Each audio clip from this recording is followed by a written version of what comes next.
You know, I could have watched Indiana Jones in Indiana, but my daughter just so happened to be born on the day of my screening.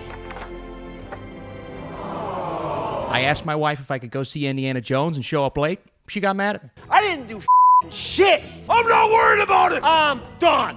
Do what you want. What's up, Flick fans? Welcome back to the channel. I did not see Indiana Jones in Indiana, but I did see it in Kentucky. Bucky, Kentucky. Thank you. Archaeologist Indiana Jones races against time to retrieve a legendary artifact that can change the course of history. That kind of sounds like every Indiana Jones. Basically, in this film, he's approaching retirement, and old evil returns, and he's fighting Nazis. What's not to love about that? This film was directed by James Mangold and rated PG-13 for violence and action, language, and smoking. Nothing too crazy. The Indiana Jones franchise is one that, in my opinion, is way more good than bad. I don't love Kingdom of the Crystal Skull, but I also don't think it's the worst movie ever. That being said, when I saw Dial of Destiny walking out of the theater yesterday, I said, yeah, that is better than Kingdom of the Crystal Skull, even though this film is missing that Steven Spielberg magic. I love James Mangold. I said it in my reaction, I'll say it again. He is one of my favorite filmmakers working right now.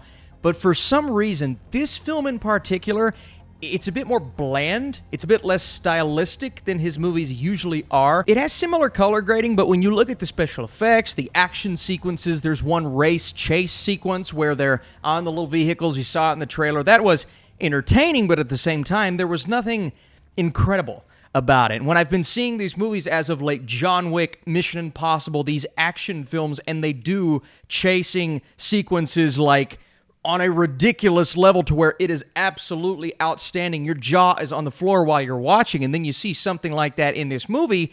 It captures that adventurous spirit, but it doesn't do much beyond that. And I don't know if James Mangold had the technique or the style that Steven Spielberg, even in Crystal Skull, injected into these movies, into this franchise. And I did not think that was going to be the case. I was so excited for Mangold to be the director, but I don't know if he brought anything other than the way that he had this firm grasp on Indiana Jones himself, Harrison Ford. Obviously, the performance is amazing, but the way that Mangold handles this character, and there are a few people involved with this script, you can tell at times it's a little more on the choppy side than I think it needed to be, but it's all about Indiana Jones, and when he is on screen at the forefront, when he's the focus, I thought the movie was firing on all cylinders. And, you know, I see the early reactions coming out of the Cannes Film Festival. It only got a 27-minute standing ovation. That's terrible. Woo! Just kidding. I think it was 5 minutes. Regardless, I think Disney, they played their cards wrong on that one. That was the wrong audience to premiere this movie in front of because of that blandness, because of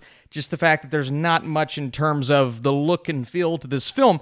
But when you look at it from a character perspective, and that's kind of the approach that I'm taking, that's the reason I'm more positive than negative on this film. The way that Indiana Jones is handled, you know, approaching retirement, he's at the end of his era where he's thriving, and, you know, everything for him is slowing down, but at the same time, it also feels like he has something left to give. There's something more to accomplish, and you really feel that being brought to life by that direction. But Harrison Ford, I mean, you know how Harrison Ford operates. When he doesn't like a character, when he doesn't like a role, he's like, whatever. It's a paycheck. Cool. Great. Alrighty then. When he returned as Han Solo in The Force Awakens, I was surprised he gave a great performance because he doesn't have that level of passion that he has for Indiana Jones for that role. But Indiana Jones, you can tell he loves the character. You can tell he loves playing this character, and his presence every moment that he's on screen in this film, even when it gets a little too ridiculous, and even during these action sequences, these chase sequences, when, frankly, I don't know how these people did not catch it. It's the two slowest runners I've ever seen, and I'm not blaming Harrison Ford for that. My God, the fact that the guy's even doing what he does in this movie at that age, it's incredible. But they could have done something to make it a little more realistic, like, yeah, they're firing a machine gun at this guy who's just kind of moseying along, and even Phoebe Waller-Bridge's character, she's moseying along. I'm like, how do they not die? Why can't you just die? And in my tweet yesterday, I said there are some silly moments, and some people got mad. They said, Austin, the whole franchise is silly. It's based around, so it's not the kind of silliness I'm talking about. That's what I'm talking about. I'm talking about just the unrealistic. How did they not die so many times? There's plot armor there. It's very obvious plot armor. If you don't see that, Well, that's fine, I guess. With these blockbusters, you have to be able to turn your brain off. Suspension of disbelief. And this franchise has already established that there are insane things that happen. And there's one insane thing that happens in this third act that not everyone is going to be on board with. And I will be honest with you, at first, I'm like, this is utterly ridiculous. This is also silly. But this is more along the lines of the silliness that people on Twitter were talking about when I made my tweet. And, you know, as the night progressed, and I fell into slumber, and I started to think about this moment, I said, it's not that bad. I think it's on the level of ridiculousness of Crystal Skull, but going back and watching the whole franchise this week, Temple of Doom, oh my God, there are so many kooky and wacky and silly things that happen in that film, and that is a beloved Indiana Jones adventure. Granted, it's my least favorite of the trilogy, but I do believe there are things and elements in all of the Indiana Jones movies, and that's kind of what makes it great. Now, it can be, a bit too far in that regard. It can be on the edge of silliness, and makes it kind of fun, and ridiculousness, which just makes you lose interest in the story in its entirety. And it's teetering on the edge of that in the third act. And if you've seen the movie, you know what I'm talking about. But I actually did not mind the direction that they went, and I like the fact that they built up something that was going to happen to Indiana Jones as a character at the end of the movie, and then they kind of reversed that. And that comes back to Phoebe Waller-Bridge, her character in this film, which has been a topic of discussion. I'll be honest, Helena, at first, she did kind of rub me the wrong way. The way that she treats Indiana Jones, and she's constantly going back on her word and lying, and she's deceitful, and she's not the most likable character in the world. She's written to be that at the beginning, and I think a lot of people's criticisms on her character, they're accurate, they're spot on, until she starts to grow and develop, and she does have an arc. Now, she is still holding on to some of those beliefs, but at the same time, we have to give a character like this a chance to grow throughout the movie and not just reflect on what we see at the beginning, even though she was like that for a little while in the film. So while I look at some of these criticisms and kind of agree, and I did not love the character or the writing, she does have an arc, she does have growth, and it is a good performance. Whether you like the character or not, it's a really good performance. She's written to be that, and I do think that relationship with Indiana Jones and a few things that he says to her,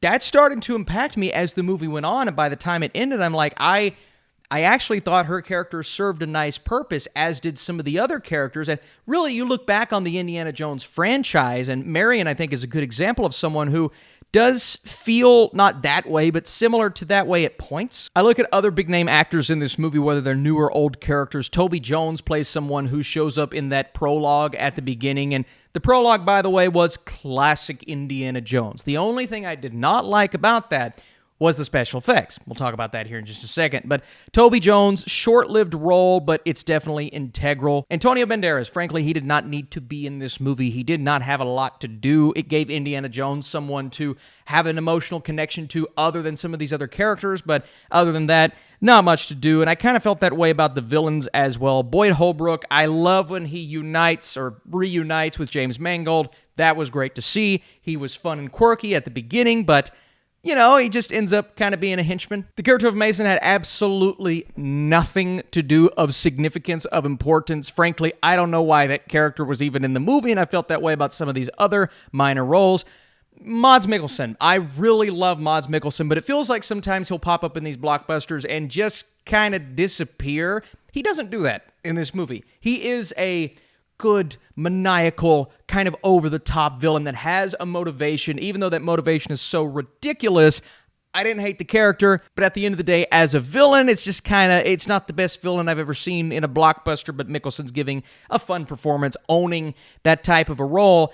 Let's go back to the visual effects, because the prologue, it frankly, whether it be Indiana Jones running on top of the train, I think the facial features on the young Indiana Jones, sometimes it looks good, other times it looks bad. There's a parade sequence after the prologue, and some of the people look really CGI, and there's just some funky things that they do there. Now, certain sequences I thought were really great, and they capture that Indiana Jones spirit and magic, but others I just had to kind of turn my brain off, and the same thing when you look at the stunt work, especially with Harrison Ford. He's approaching the horse. It cuts back. He's already on the horse.